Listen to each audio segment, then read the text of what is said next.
As Benghazi embraces freedom and a new future, the dark secrets of a gruesome past are coming to light. Below ground, the burned-out cells of the state security apparatus, where acts of incredible brutality were performed in the name of the Libyan leader. Torture had no limits, but Gaddafi didn't know about all of the cases. Those in power were afraid of losing their positions, so they would torture people to stay in power. Torture was the feared method to keep the population under control, and it was inflicted widely. Mohammed Abdullah Ali suffered from this. He was imprisoned a total of 3 times and subjected to brutal beatings which left him with serious deformities and nerve damage. This is how he looked before. They tied me by my hands, grabbed me by my hair and beat me on the face until I started to bleed, then continued to beat me with the back of their rifles on my face.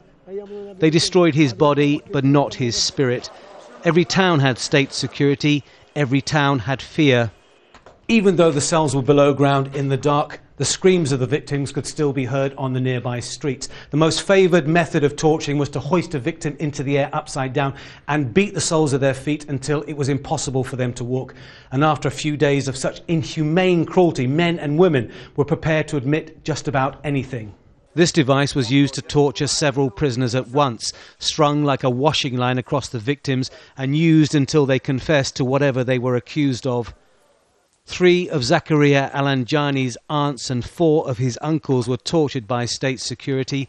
His grandfather was killed by them. He still doesn't know why. We don't want Gaddafi dead. We want him alive. We want to know where our families are buried, why he killed them and who gave him that right.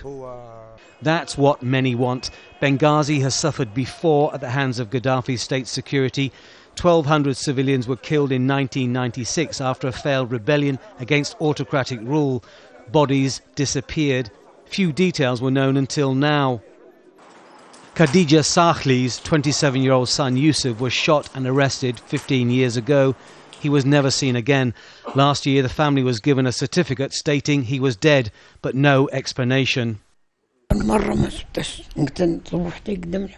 I haven't seen him since he got shot in our house. They took him to Tripoli. We went to get him, but they said he wasn't there. The prisons and torture cells of liberated Libya now stand empty, their gruesome secrets of cruelty and inhumanity now open to the world. A sad indictment of a leader who long ago lost the love and respect of his people. Tony Birtley, Al Jazeera, Benghazi.